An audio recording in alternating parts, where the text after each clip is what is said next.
Lecture number 234، سیرت النبی صلی اللہ علیہ وآلہ وسلم، غزوہ طائف ہم بیان کر رہے ہیں۔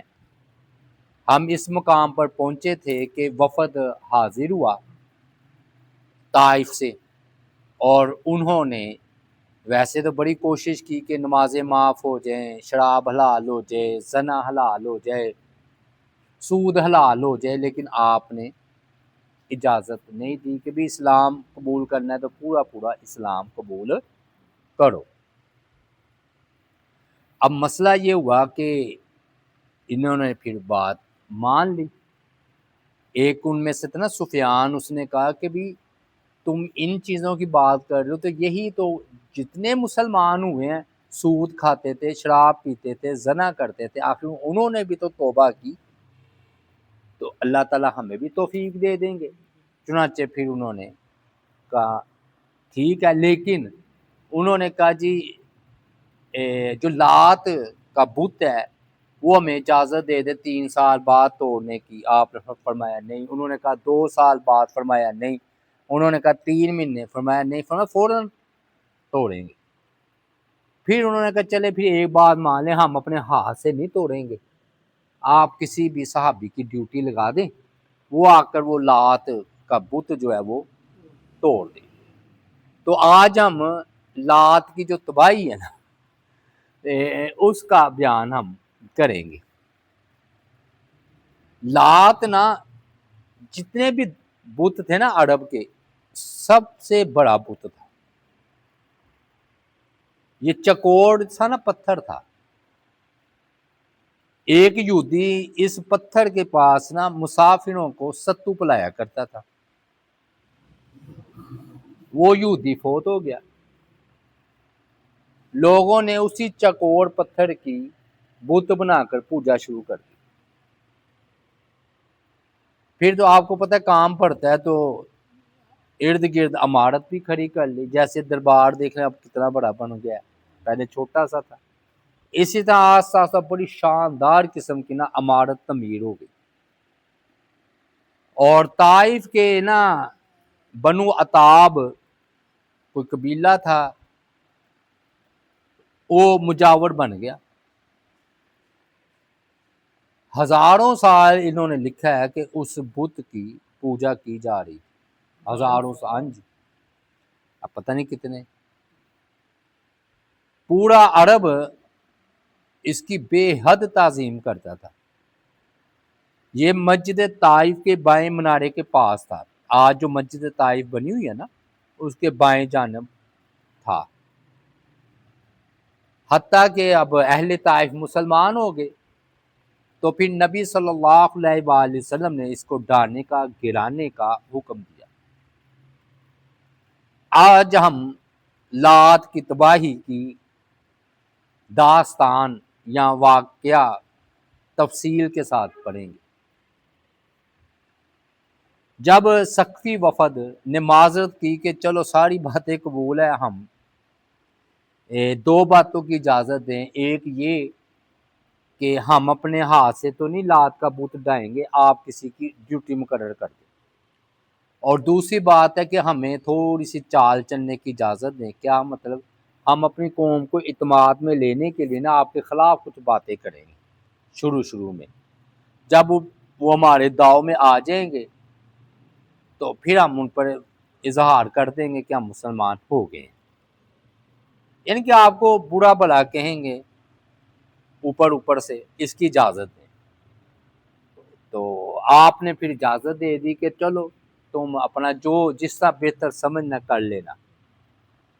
چنانچہ آپ نے نا ابو سفیان اور مغیرہ بن شعبہ رضی اللہ تعالی عنہما، ان دونوں کی ڈیوٹی لگائی کہ یہ لات کا بت جا کر ختم کریں گے۔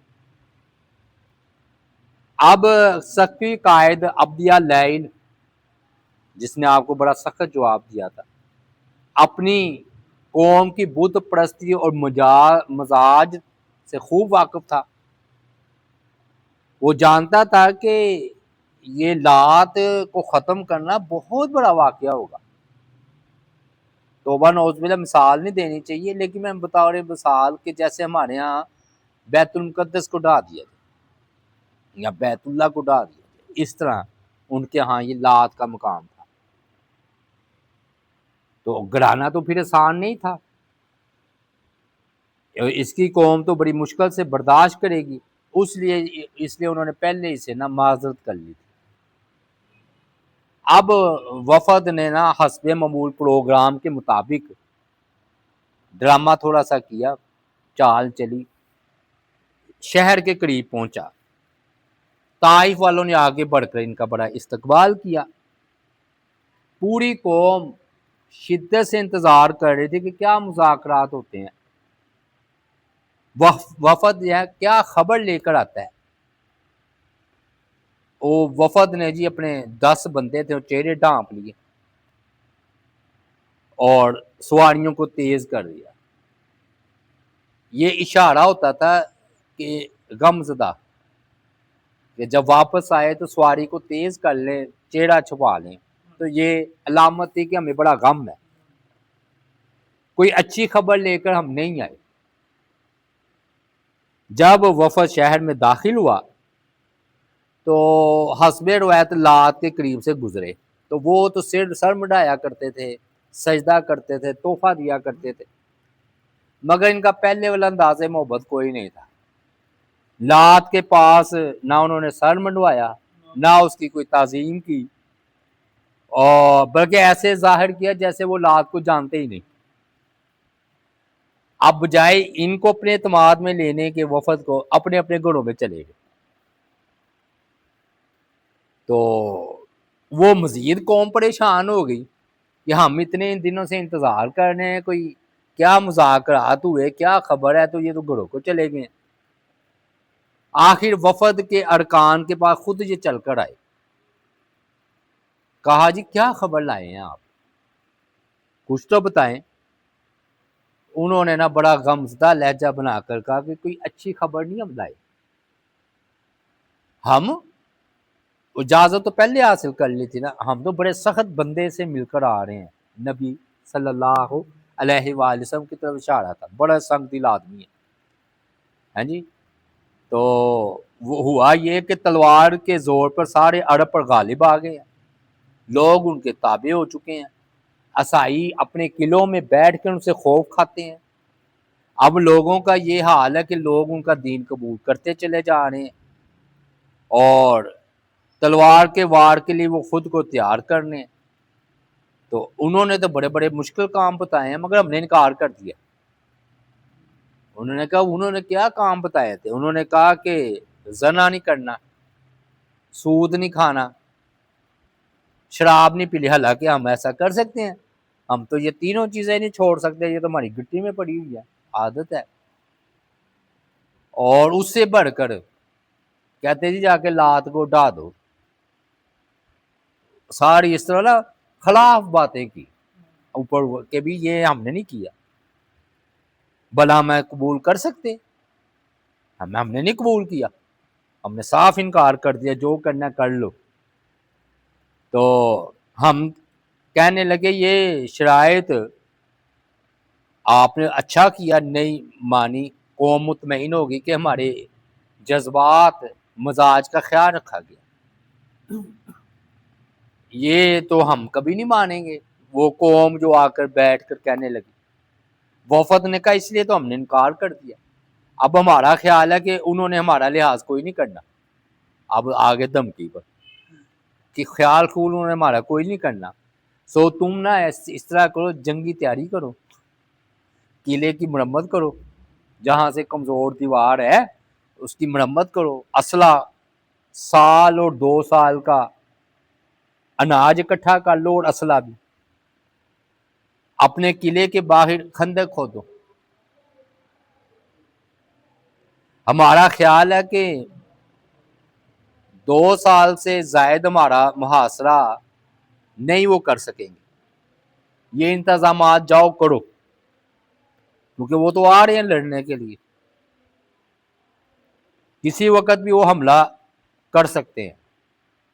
اب قوم پریشان ہو گئی، ہاں جی، صرف دو ہی دن میں نا مارے روب اور خوف کے نا ان کی حالت پتلی ہوتا ہے نا بندہ سوچ سوچ کر کیا بنے گا، کیونکہ واقعی نبی صلی اللہ علیہ وآلہ وسلم کا یہ حال تھا کہ آپ حدیث ہے کہ آپ جدھر ہوں تو 1 مہینے تک آپ کا روب چھپ جاتا ہے.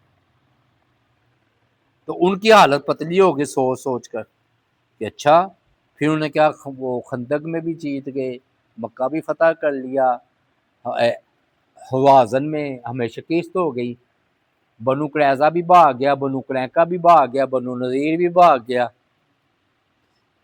ہم بھی تھے آخری، ہم بھی ہار چکے ہیں. پھر وہ واپس آئے، کہتے اچھا آپ جو کہتے ہیں کر لو صلاح. جو وہ نبی صلی اللہ علیہ وآلہ وسلم کہہ رہے ہیں نا، کیونکہ ہم نے بڑا غور کیا ہے، ہم ان کا مقابلہ نہیں کر سکتے. سارا عرب نبی صلی اللہ علیہ وآلہ وسلم کے سامنے مغلوب ہو چکا ہے، آپ غالب آ چکے ہیں، تو ہم کب تک ڈٹ کر مقابلہ کر سکیں گے؟ جاؤ صلح نامہ تحریر کرو. ہم نہیں لڑ سکتے، کہیں آ کر حملہ نہ کر دے لشکر. اب انہوں نے چال جو چلی تھی وہ کامیاب ہو گئی. اسی طرح انہوں نے کہا تھا نا، ویسے یہ میں نے بتایا منافقت نہیں ان میں ہوتی تھی، اسلام قبول کرتے تھے ٹھیک ہے، وہ بس یہ محل ہوتی 300-400 یا 500 بندوں کا منافقین کا گروہ تھا. یہ دشمنی ہے تو ظاہر، دوستی ہے تو ظاہر. تو وفد نے کہا کہ اب آگے ٹکانے پر اسلام کی طرف راغب ہو گئی. اب تو انہوں نے کیا بتایا کہ ہم نے تو آپ سے ٹھیک بات نہیں کی، سب سے دنیا کے رحم دل، مہربان، صلہ رحمی کرنے والے، سب سے زیادہ وفادار، سب سے زیادہ سچے انسان سے مل کر ہم آ رہے ہیں. ہمیں نہیں پتا کہ دنیا میں اس جیسا کوئی دوسرا بھی ہوگا. ہاں اس نے یہ بات کہی ہے کہ لات، ہم نے کہا تھا ہم نے نہیں گرانا، ساری باتیں مان، لیکن انہوں نے کہا کہ آپ نہ کریں، ہمارے ساتھی آ کر لات کو گرا دیں گے، ڈا دیں گے. یہ سن کر نہ قوم مطمئن ہو گئی کہ چلو ٹھیک ہے، مگر نہ وہ لات کی بربادی انہیں پریشان کر رہی تھی کہ لات برباد ہو جائے گا ہمارا. ایک بزرگ کہنے لگا اگر بت ٹوٹ گیا تو مسلمان سچے اور ہم جھوٹے، تو اگر بت نے اپنا دفاع کر لیا تو ہم تو اس کی تعظیم اور زیادہ کریں گے. عثمان جو کہ مسلمان تھے، قرآن مجید یاد بھی کیا تھا آپ نے، بچہ آپ نے جو امام مقرر کیا تھا، انہوں نے جواب دیا عثمان بن ابی العاص نے کہ بزرگوں آپ کا نفس بے فائدہ امیدیں دلا رہا ہے. بھلا یہ دیوتا کیا چیز ہے؟ کیا اسے معلوم ہے کہ کون اس کا پجاری ہے؟ اس کو تو یہ نہیں پتا کوئی اس کی آنکھیں ہیں کہ وہ دیکھے کہ کون اس کا پجاری ہے، کون اس کی پوجا کر رہا ہے، کون اس کا منکر ہے.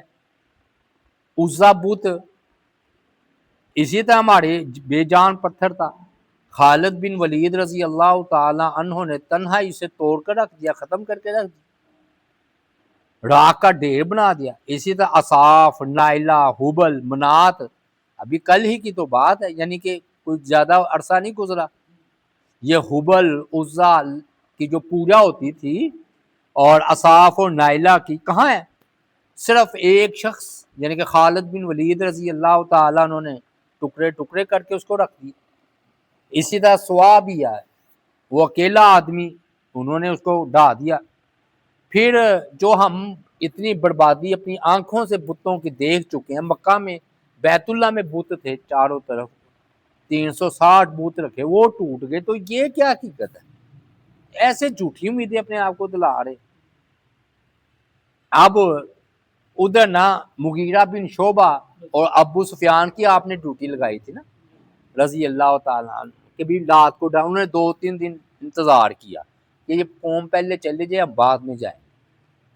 چنانچہ یہ پہلے پہنچ چکے تھے، اپنی قوم کو انہوں نے آگاہ کر دیا تھا کہ آ رہے ہیں ڈھانے رات کو. تو پھر نہ وہ روانہ ہو گئے. ابو سفیان رضی اللہ تعالیٰ نے فرمایا مغیرہ تم ہی آگے بڑھو،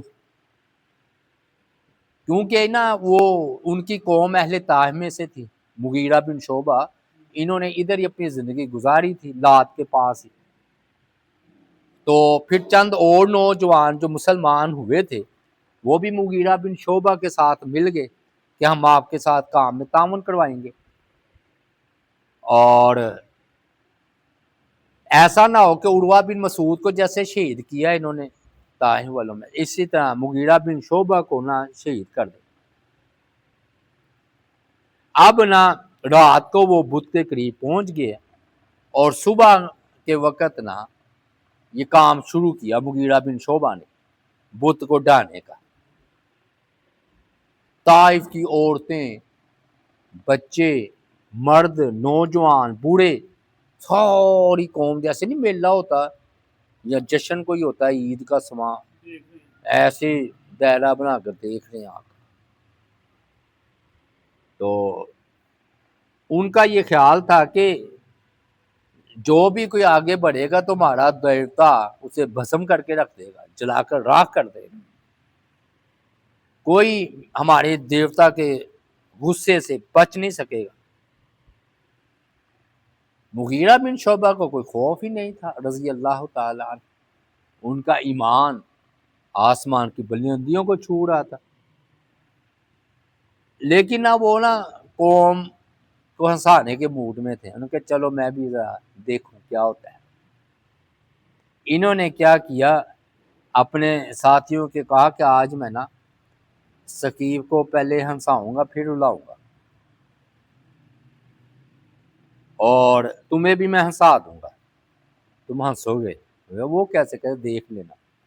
اب سب لوگ جمع ہو گئے تو مغیرہ رضی اللہ تعالیٰ نے کدال پکڑی اپنی، بت کو توڑنے کے لیے آگے بڑھے اور اس کی طرف چل دیے حتیٰ کہ اس کے اوپر تک پہنچ گئے. ہاں جی، سارے لوگ جمع تھے. انہوں نے جیسے ہی پہلا وار کیا دھڑم کر کے نیچے آ کے بے ہوش ہو کر گر گئے، کچھ بھی نہیں ہے. بس جی وہ تو بلے بلے ہو گئی.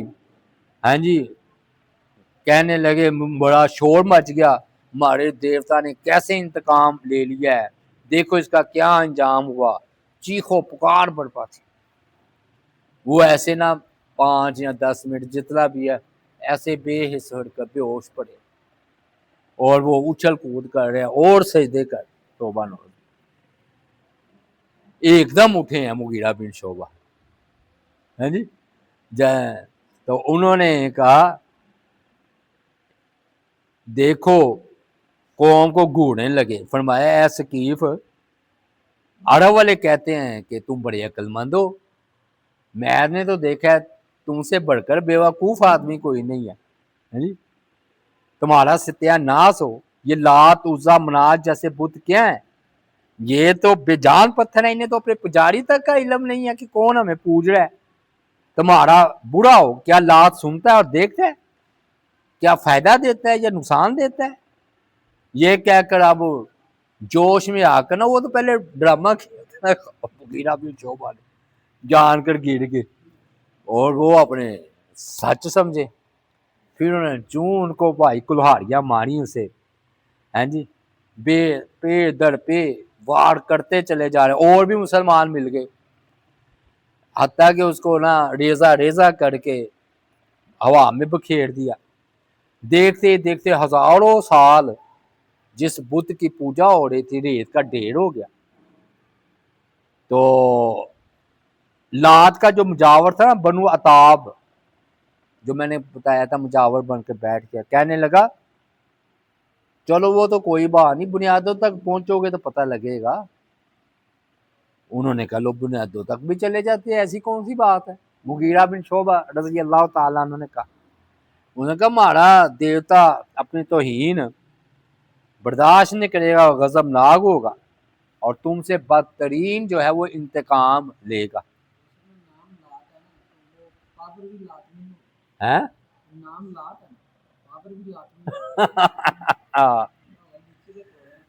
یہ سن کر نا اچھا یہ لات نا اللہ کی مونس ہے، اللہ نہیں، توبہ نوز باللہ، یعنی کہ اللہ ہے تو اس کی انہوں نے نا مونس بنائی تھی لات. اور ایک ہے عزا، یہ عزیز ہے نا اللہ کا نام، اس کی مونس بنائی تھی عزا. اور حبل جو تھا نا، حبل بت، وہ حبیل جو نا ان کے ہاں مظلوم اور وہ بڑا مشہور، تو حبیل کی بگڑی ہوئی شکل حبل. حبل، عزا، لات، منات، منان، اللہ کا نام ہے نا منان، اس کی مونس ہے منات. لات، منات، عزا، حبل، سوا، یہ مشہور ان کے بت، یہ آخری بت تھا. اب مغیرہ نے ان کی بنیادیں کھودنا شروع کر دی، حتیٰ کہ کھودتے کھودتے وہ نا جو خزانے نیچے دفن تھے نا، وہ تو اچھا ہوا ادھر تک پہنچ گئے، کیونکہ یہ نذرانے بھی تو پیش کرتے تھے نا جاہلیت میں، سونا چاندی. تو انہوں نے سونا چاندی کے ڈھیر نکال لیے. یہ وہ خزانہ تھا جو صدیوں تک لوگ نذرانے دیتے آئے تھے. مغیرہ رضی اللہ تعالیٰ عنہ بھی مدینہ پہنچے، ختم ہو گیا معاملہ. نہیں نہیں نہیں، مسلمانوں سارے مسلمان ہی ہو گئے تھے نا، وہ تو ایسے دو چار نے شور مچایا، باقیوں نے تو اسلام قبول کر لیا تھا. پھر وہ خزانہ لے کر بحفاظت نبی علیہ الصلوۃ والسلام کی بارگاہ میں آ گئے. اب ابو ملیح ہیں صحابی، انہوں نے عرض کیا اللہ کے رسول صلی اللہ علیہ وسلم، میرا والد جو ہے نا وہ شہید ہو گیا تھا اور اس کے ذمے 200 مسکال سونا قرض تھا. اگر آپ مناسب سمجھے تو لات کہ جو ہے نا دیوتا کے خزانے سے یہ قرض ادا کر دیا جائے. آپ نے اجازت دے دی کہ ٹھیک ہے خزانہ نکلا ہے دے دو قرض. سخی تھے نا آپ نے تو لگتے ہی نہیں تھے، آپ نے فرمایا اپنے والد کا قرض دے دو. قارب تھے ایک صحابی، انہوں نے عرض کیا اللہ کے رسول میرا والد بھی مقروض ہے، وہ بھی ادا کر دے. آپ نے فرمایا تمہارا والد تو کفر کی حالت میں فوت ہوا ہے، اگر اس کی طرف سے قرض ادا کر بھی دیا جائے تو کیا فائدہ. تو مومنوں کے لیے ہے نا کہ ان کی طرف سے ہم ادائیگی کر دے، کافر کو تو کوئی فائدہ نہیں. تو پھر ہم اسے کیوں ادا کریں. اس نے عرض کیا اللہ کے رسول جو قرض کھوایا انہوں نے تو مجھ سے ہی مانگنا ہے نا، سوال تو مجھ سے ہی کرنا ہے نا، تو میں نے ہی ادا کرنا ہے. آپ نے پھر شفقت فرماتے ہوئے فرمایا چلو تم بھی نا اپنا قرض اس سونے سے ادا کر لو. کچھ اور لوگوں کو بھی عنایات آپ نے کی، یعنی کہ تقسیم کیا، وہ بڑا خزانہ تھا، اور جو مال بچ گیا وہ مسلمانوں کے اسلحے کے لیے آپ نا وہ خریداری پر آپ نے خرچ کر دیا کہ اسلحہ خریدا جائے. اس طرح لات بت جو ہے نا وہ اپنے انجام کو پہنچ گیا. اور یہ نا آخری بت تھا عرب میں، یعنی کہ سمجھ لیں کہ صفایا ہو گیا پورے عرب سے بتوں کا. اور آپ نے فرمایا تھا کہ شیطان اب مایوس ہو گیا کہ جزیرے عرب میں بت کی پوجا کی جائے. اور الحمدللہ اللہ کا شکر ہے 1400 سال تو گزر گئے ہیں، کبھی ادھر بت کی پوجا نہیں ہوئی، نہ ادھر گیا. پھر نہ وہ شعر بھی بولے گئے ہیں نصیحت کے طور پہ کہ لات کی مدد نہ کرو، بے شک اللہ اس کو تباہ کرنے والا ہے. وہ تمہاری کیسے مدد کر سکتا ہے جو اپنا دفاع نہیں کر سکتا. لات یقیناً جو آگ سے جلا دیا گیا، آگ بھڑکتی رہی اور اس کے گرتے ہوئے پتھروں کے پاس کسی نے لڑائی نہ لڑی. بے شک نبی صلی اللہ علیہ وسلم جب تمہارے صحن میں تشریف لائیں گے تو ان کی واپسی تک جہاں کوئی بت باقی نہ ہوگا. پھر نبی علیہ الصلوۃ والسلام نے وادی وج ہے جی ایک، اس کو نہ سرکاری چراگاہ آپ نے قرار دیا.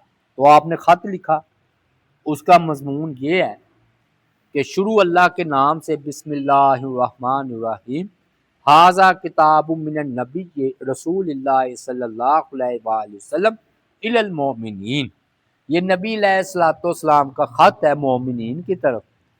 وادی وج جو ہے نا، اس کے کانٹے دار درخت اور شکار ممنوع ہے، منع ہے کہ نہ اس کا شکار کیا جائے گا نہ درخت کاٹا جائے گا۔ جو شخص درخت کاٹتا یا شکار کرتا پایا گیا تو اسے کوڑے مارے جائیں گے اور اسے لباس اتار کر شرمسار کیا جائے گا۔ پھر اگر وہ دوبارہ اسی جرم کا مرتکب پایا گیا تو اسے نبی اکرم صلی اللہ علیہ وآلہ وسلم کے پاس پہنچایا جائے گا۔ یہ محمد صلی اللہ علیہ وآلہ وسلم کا حکم ہے۔ یہ خط خالد بن سعید نے رسول اللہ صلی اللہ علیہ وآلہ وسلم محمد بن عبداللہ کے حکم سے تحریر کیا، لہٰذا کوئی شخص اس کی خلاف ورزی نہ کرے۔ جو کوئی رسول اللہ صلی اللہ علیہ وآلہ وسلم کے حکم کی خلاف ورزی کرے گا وہ اپنے اوپر خود ہی ظلم کرے گا۔ اب وادی ویج کو نا، یعنی کہ یہ سرکاری حرم کا تو مقدس کے طور پر نہ توڑتے پتہ، یعنی کہ یہ سرکاری چراغاہ ہے، یعنی گورنمنٹ کی جگہ ہو گئی نا۔ تو سعد بن ابی وقاص رضی اللہ تعالی عنہ کو اس کی نگرانی پر آپ نے مقرر فرمایا۔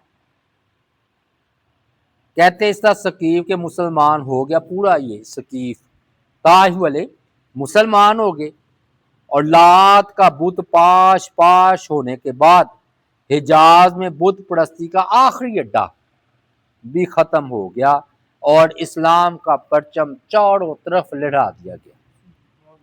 یہی وجہ ہے کہ یہ تھوڑے تھوڑے سریہ آئیں گے، پھر آپ غزوہ تبوک رومیوں کی طرف جائیں گے۔ عرب والے تو فارغ ہو گئے نا سارے، تو انشاءاللہ اگلے ہفتے بھی یہ غزوہ طائف کا بیان جاری رہے گا۔